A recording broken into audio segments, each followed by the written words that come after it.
Salut à toutes et à tous, merci infiniment de nous recevoir chez vous. Bienvenue à cette autre édition consacrée aux icônes de l'Afrique. Celui qui est notre invité est une personne charismatique. Malgré les péripéties malheureuses qu'il a eu à traverser, il a toujours su se frayer un chemin.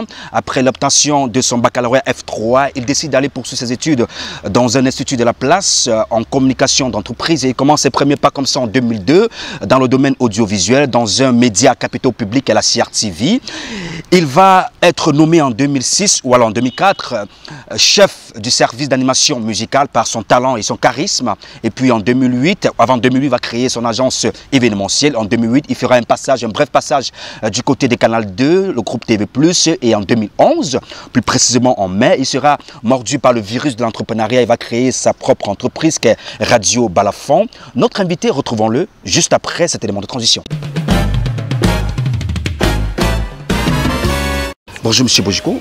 Bonjour Patrice, bonjour à tous. Merci déjà d'avoir accepté notre invitation. C'est moi qui vous remercie, il m'a fait l'honneur d'être invité de votre émission. Alors Monsieur Bojiko, revenons sur vos origines. Monsieur Bojiko est né où, quand? Dans une famille de combien d'enfants exactement? Je suis né à l'hôpital à Quintini le 11 janvier 76 à 5h30 du matin. Et puis voilà. Ok, Monsieur Bojiko, revenons sur votre passion pour les métiers de la communication. Bac F4, on s'attend. Électrotechnique. F3, électrotechnique, merci pour la précision.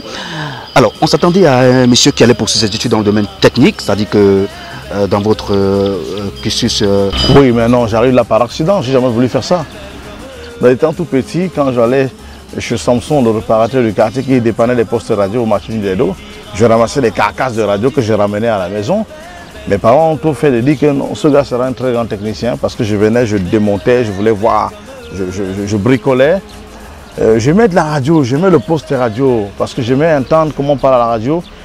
Déjà passé 4 ans en première, c'était pas évident, mais j'ai fini par dire, mais écoutez, c'est quoi ce probatoire que les gens passent et moi j'ai chaud là. Je me suis mis dans la peau d'un technicien, j'ai joué les techniciens pendant une année académique, j'ai compris que c'était facile. Et puis j'ai obtenu le probatoire, j'ai obtenu le baccalauréat et je suis revenu maintenant à ma passion qui est la communication. Déjà j'ai fait journalisme avant de passer en communication. Oui. Ok. Alors, et aujourd'hui, comment vous vous sentez dans ce métier? Je suis dans mon univers. Qu'est-ce que ça vous apporte concrètement aujourd'hui? Oh, le sentiment d'être utile à la société, d'être bon à quelque chose. Alors, Monsieur Bojiko, on aurait pu commencer par là. Alors, votre enfance, parlez-nous de votre enfance. Est-ce qu'elle a été une enfance douloureuse ou alors heureuse? Non, très heureuse. J'ai eu des parents très modestes qui nous ont donné le minimum. Moi, j'ai eu tout ce que je voulais dans la vie comme enfant. J'ai fait tout ce qu'il me fallait. Lorsque j'arrive à la radio en 93 déjà, ouais. Je suis président de la coopérative scolaire du lycée de Bouddha. Je suis invité par M. François Bakary qui est à CRTV Centre en ce moment. Je suis invité dans une émission pour parler, l'émission Podium Jeunesse, je crois bien, pour parler de la semaine culturelle du lycée de Bouddha. Donc je suis le président de la coopérative. Et puis c'était mon premier contact avec le micro. Le micro, ouais.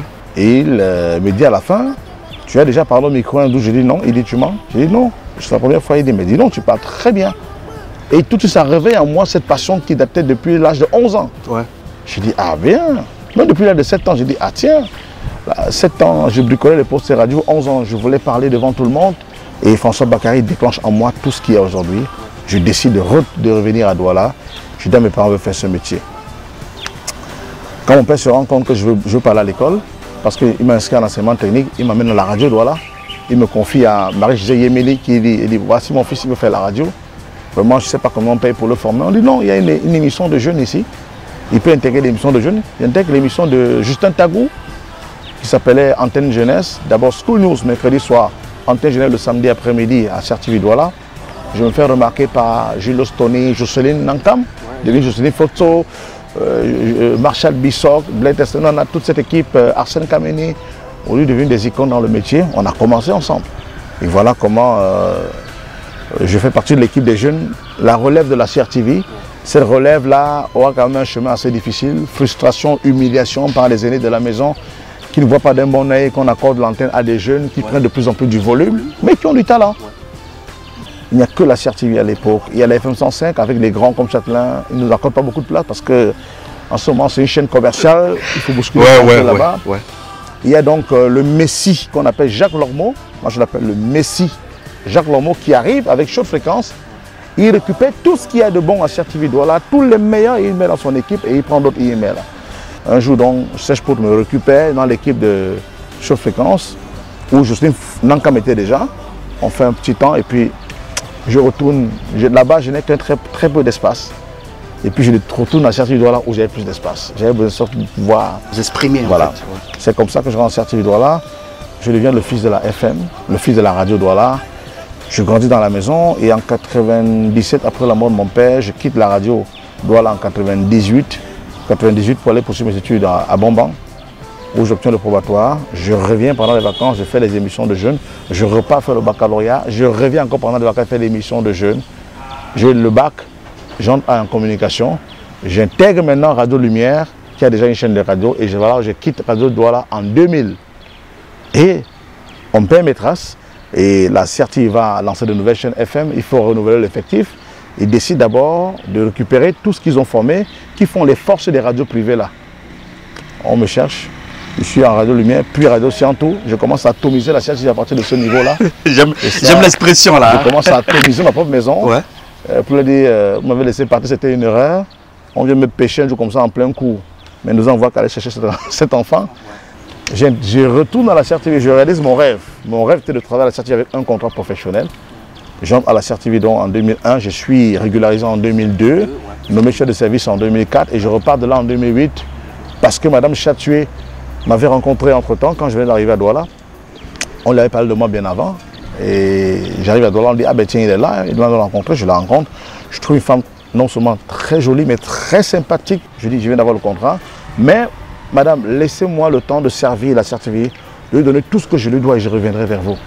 Je dis ça et je m'en vais. Et puis, après qu'elle dépose ma démission, c'est elle que j'appelle pour dire, bon, maintenant je suis libre, est-ce que vous avez toujours besoin de moi? Elle me dit, va voir ça avec Abel. Je vais voir Abel des Fofotso, aussi un homme très gentil, très sympathique, qui m'accueille comme un grand frère. Il me dit, ah ben tiens, finalement Abel Fotso m'accepte à Canal 2, à Suite FM, avec un contrat de producteur indépendant, comme Chop Chop. Et puis on démarre l'aventure à Suite FM. À un moment donné, je suis très gourmand en ambition, je sens que mes ambitions sont toujours en train de grandir. Grandir de jour en jour. Et je me rappelle que j'avais écrit un projet de radio depuis très longtemps, je le réchauffe et puis bon, je vais lancer Radio Balafon. Et puis c'est ça. La suite de votre émission, c'est tout de suite. Restez-nous fidèles maintenant. Complexe Le Maxime au Cameroun. Quelle merveille! Un hôtel luxueux avec des chambres modernes et climatisées pour des nuits agréables et inoubliables. Un cabaret de haute gamme pour écouter de très belles mélodies anciennes et nouvelles générations. Et son mini nightclub pour vos détentes. Le Complexe Maxime au Cameroun, c'est aussi son restaurant aux plats africains variés et un menu international. Et c'est pas tout, le complexe Maxime met à votre disposition des véhicules pour vos déplacements. Ce joyau architectural est situé à Douala, rue Bonantonnet et Adibé, face à la mairie de Limbe 1er, comptable. Nous sommes la référence parce que nous faisons la différence. Alors, M. Bojiko, lorsqu'on vous suit, on a l'impression qu'on ne va jamais finir cette émission parce que c'est tellement passionnant de vous suivre. Parlez-nous exactement de vos difficultés, de vos déboires. Est-ce qu'à un moment donné, dans votre carrière, il ne vous est pas arrivé de dire que vraiment ce métier, trop de difficultés, j'en ai marre, je vais laisser le métier? Parlez-nous de vos difficultés. Comment vous avez fait pour surmonter ces difficultés? Non, vous savez, j'ai une éducation chrétienne fondée sur la foi. Ouais. La croyance, même de ce qu'on ne voit pas, je ne connais pas Dieu, je ne l'ai jamais vu, mais je crois qu'il existe. Donc de la même manière, je sentais qu'il y avait quelque chose en moi qui allait jamais dans ce métier, mais que je ne voyais pas. Je savais où ça allait atterrir. Et j'ai gardé la foi parce que je croyais à ma volonté, à ma détermination. Oui, les difficultés, il y en a, ça manque jamais.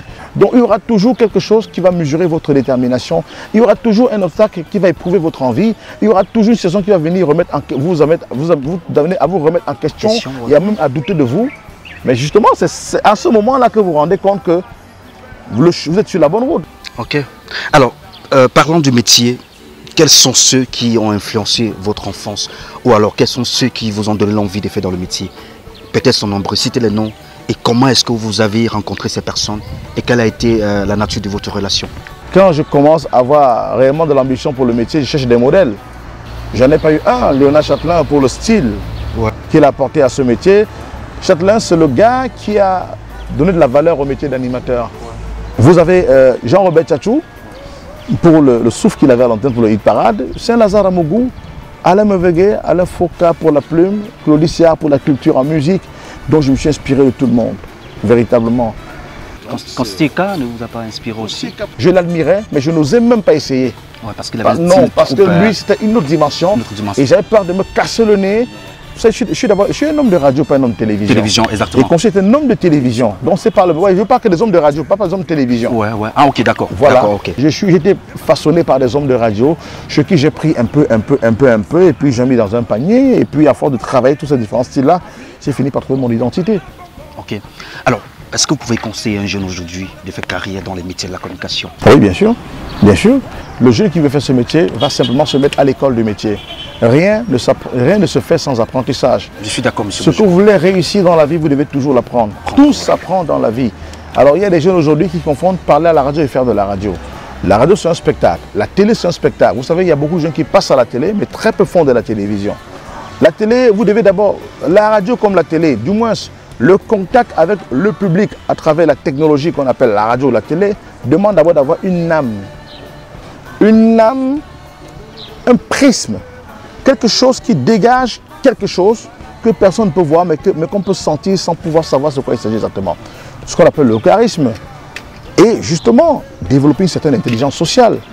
Quelqu'un qui n'est pas limité en termes de connaissances, continuer de fouiller, même quand on a commencé, même quand on a eu le contrat, il faut faire ce métier pour un but. Dans le but de construire une grande carrière, d'avoir de la réussite, pas le succès. Parce que le succès, il vient souvent très facilement, mais la réussite vient très difficilement. Et très tard même pas. Et la réussite vient pour toujours, le succès vient pour un temps. Vous allez avoir une émission qui est très regardée, plus tard, plus rien. Parce que justement, le saupoudrage dans ce métier est très facile. Vous savez, malheureusement, tout le monde n'a pas compris comment ça marche. On ne peut pas réussir dans un métier tant qu'on ne le comprend pas. Et pour le comprendre, il faut l'apprendre. Ouais. Apprendre pour comprendre, comprendre pour entreprendre. Pour être un bon animateur de télé, il faut avoir l'âme d'un producteur de télé. Ouais. Mais vous savez, j'ai eu l'honneur d'aller à France de formation. J'ai vu Nikos travailler. Monsieur Nikos assiste à toutes les réunions de production de ses émissions. Il ne présente pas une émission quand il ne la comprend pas. Réunion technique, il est là. Réunion de production, il est là. Réunion artistique, il est là. Il est partout. Et celui qui est sur le plateau. Et on dit Nikos, il est fort. Il est fort pourquoi? Parce qu'il comprend. Il sait que derrière, il y a tel handicap, je peux faire ceci, je peux faire cela. Mais ça prend beaucoup de temps. Il faut consacrer du temps à ce qu'on aime. Et il nous reviendra en retour des choses qu'on n'attendait pas. C'est quoi un rendez-vous? C'est simplement un train qu'on prend à l'heure. À l'heure, le train s'en va, tu le rattrapes que devant ou tu ne le rattrapes pas. Donc il s'agit de ça. Mais il y a des animateurs, lorsque les émissions commencent, on prend le temps d'y arriver. Bon, ce temps, on voit juste la tête à la télé. On dit que je vois souvent ce gars à la télé. Il fait même encore quelle émission là? Vous n'êtes pas une référence. Non, il faut travailler. Je pense qu'il va falloir que même les chefs d'entreprise de médias, moi c'est ce que je fais à Balafon. On ne passe pas directement à l'antenne là-bas. Tu viens d'abord, tu prends 2 ans pour apprendre ou 1 an pour apprendre. Maintenant, si tu comprends vite, tu passes vite à l'antenne. Il faut déjà comprendre comment ça marche ce métier. Parce que je vous dis encore, le jour qu'un animateur se met à l'école de la production, il verra qu'il sera le meilleur animateur de sa génération parce qu'il maîtrise tout le processus de la production. Il comprend les forces. Donc il s'agit de ça. Je vous dis encore, ce métier, il s'apprend. Avoir une belle voix, avoir un excellent vocabulaire, c'est une très bonne chose, c'est le plus dur. Maintenant, il y a le plus facile qu'on vous demande, accordez un peu de temps à l'apprentissage. Vous voyez un aîné qui est dans ce métier, dit le grand frère, apprends-moi comment ça se passe. Je veux comprendre ce métier. Et vous savez, on est fiers de ce métier. On est plus complexé. La guerre que ces gars se font sur les réseaux sociaux, là, moi je ne suis pas là-dedans. Oh, je suis le mieux payé. Oh, je roule en voiture. Ce n'est pas ça qui fait un grand animateur parce qu'il roule en voiture. Oh, je loue un appartement de 3e salon. Lui, il habite encore chez ses parents.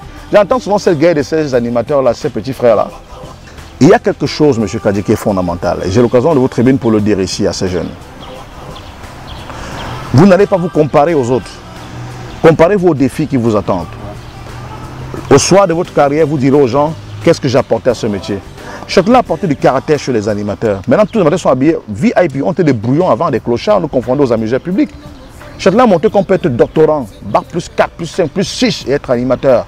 Et donner un caractère à l'animateur de radio. Boujouka est venu montrer aux gens qu'on peut être un animateur devenir entrepreneur. Koshi a montré qu'on peut être un animateur de télévision, écouter les chefs de télé, Michael Jackson. Toi, tu as apporté quoi à ce métier? Quel est l'héritage que tu laisseras pour on dit que non, ce gars, et tu refais, quand il était animateur, c'est lui qui a créé ça. Cette émission-là qui est sur Canal 2 depuis 15 ans, c'est lui qui avait commencé ça. Qu'est-ce qu'on dira de toi? Ah ben ouais, on le voit dans un bar, on dit mais ça barman, une bière à ce gars. Alors, M. Boujouko, je pense que les jeunes qui sont en train de nous regarder aujourd'hui sont en train de tirer beaucoup de leçons. Et comme Consté me le disait la dernière fois, il faut apprendre les codes du métier avant de faire le métier. Nous allons Vous voyez que le grand frère dit la même chose que exactement, moi. Exactement. Nous allons perdre... Vous savez, parce que M. Kadji, oui, M. Bojiko. Si quelqu'un vous dit un jour, mon fils ne fera pas ce métier, c'est qu'il a échoué dans ce métier. Lorsqu'on a réussi dans un métier, on fera tout pour transmettre son savoir à un de ses fils. Mais quand vous venez seulement parce que vous voulez être au service de la profession, il vous le rend ce service. Vous travaillez pour votre réputation, vous travaillez pour la carrière vous redonnera tout ce que vous souhaiterez en termes d'argent, en termes de relations, en termes de rêve.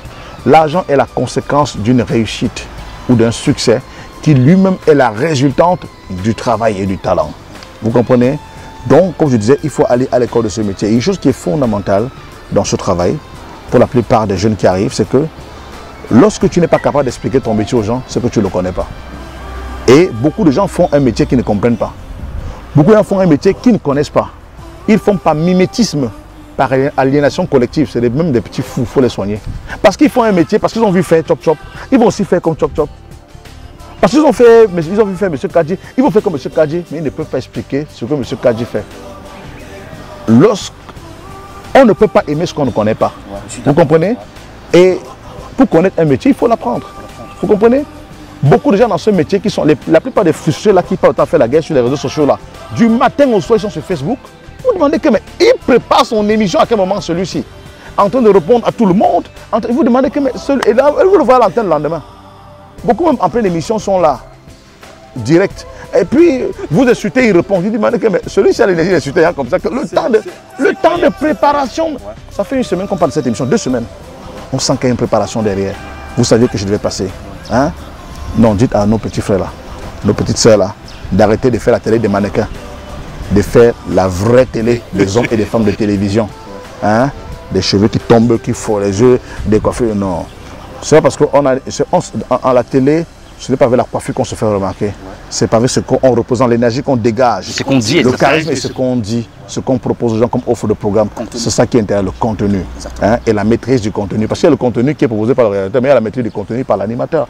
Donc, pour dire, monsieur Kadji, je souhaite vraiment que les jeunes se mettent à l'école, qu'il n'ait pas honte de recommencer. Vous comprenez, lorsqu'on fait un mauvais départ, on dit stop, on recommence. Au départ, vous êtes sanctionné. Et vous savez, le public, c'est lui qui sanctionne. Et lui, c'est sans appel. Quand il dit non, c'est fini. Il n'y a pas de voie de recours. Exactement. Merci beaucoup pour ces conseils forts. Alors, M. Bojiko, vous parlez des jeunes exactement. Il y a un jeune qui veut faire carrière dans le métier et qui nous a rencontrés. Il a dit qu'il veut rencontrer également M. Bojiko. On lui a dit, ok, nous vous donnons l'occasion dans le cadre de cette émission parce que, au-delà de célébrer nos valeurs, nous permettons également à 2 générations de se rencontrer pour parler du métier. Voici la partie rencontre. On se retrouve juste après.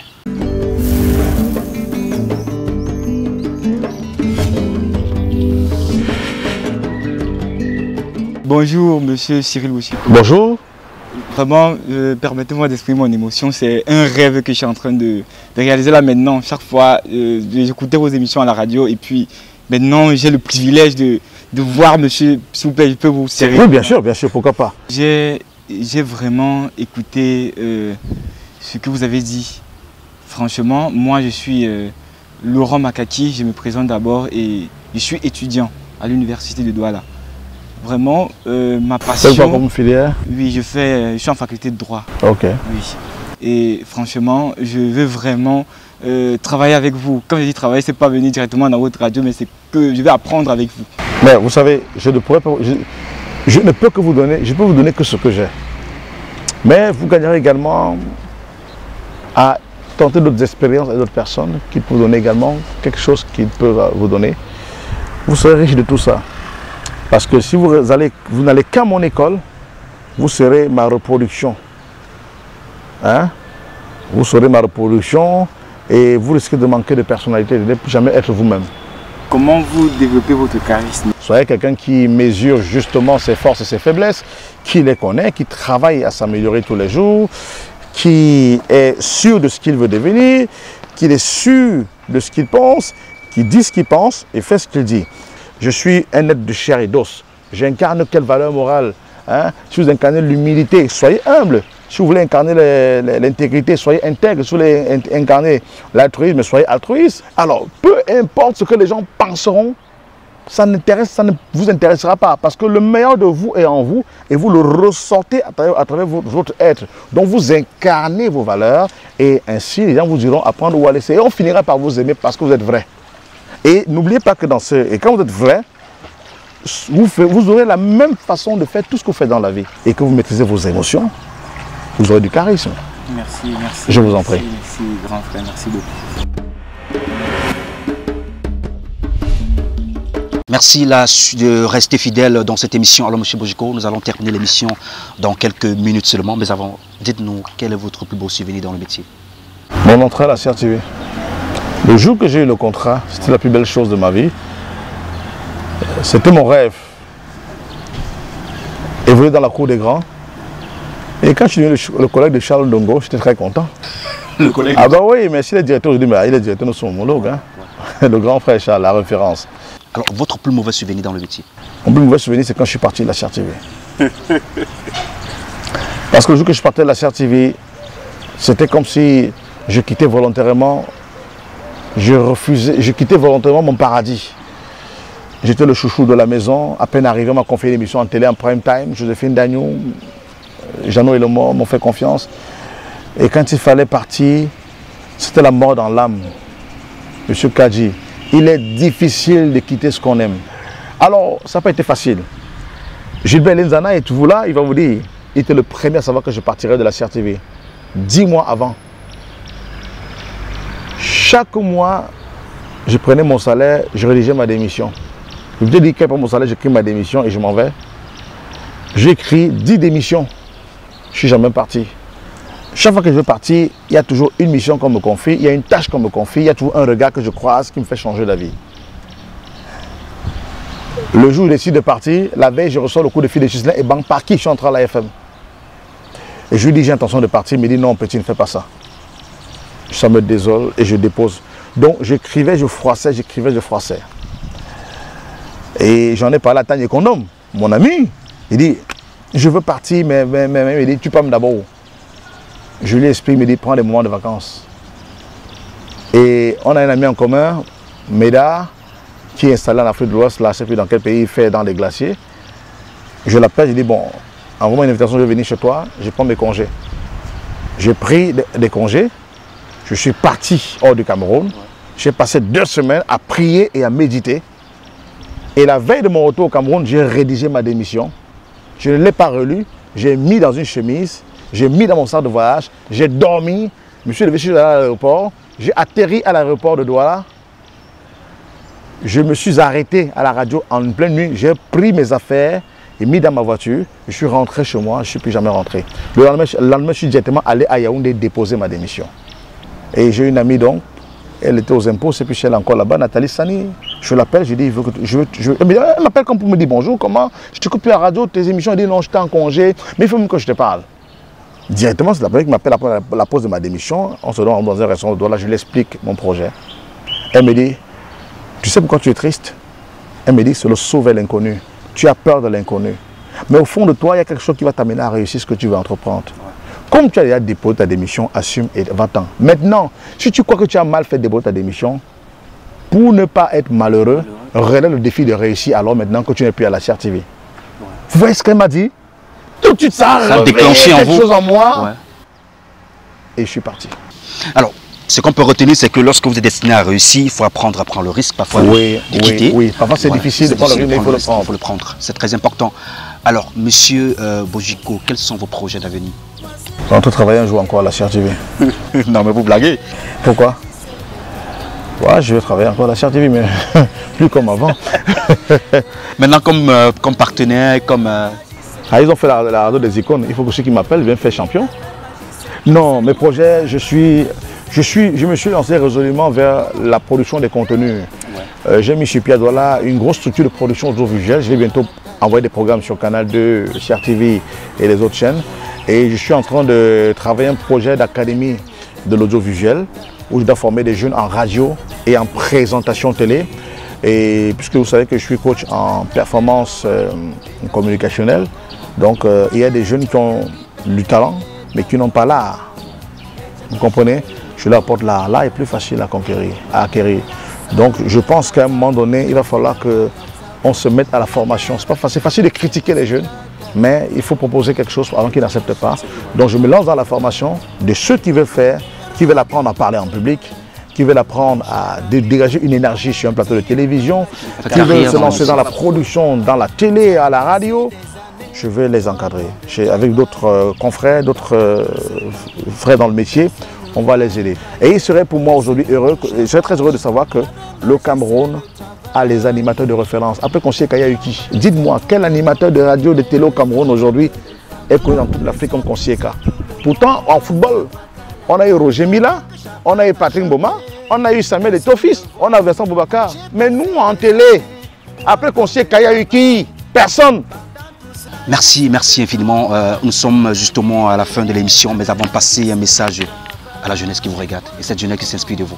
Jeunesse camerounaise et africaine, vous n'allez rien bâtir dans la vie sans plan.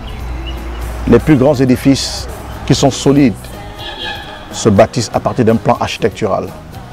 Jeunes, garçons et filles qui m'écoutent, qui me regardent, c'est quoi ton architecture de vie? C'est quoi ton plan de vie? Comment as-tu bâti ta vie? Comment te vois-tu dans 5 ans, dans 10 ans, dans 20 ans, dans 15 ans? Qu'est-ce que tu aimerais être, faire et avoir demain? Tu ne peux même pas me répondre. Tu n'as que des rêves, mais tu n'as pas de projet. Alors, le conseil du grand frère que je suis, mets ta vie en mode projet.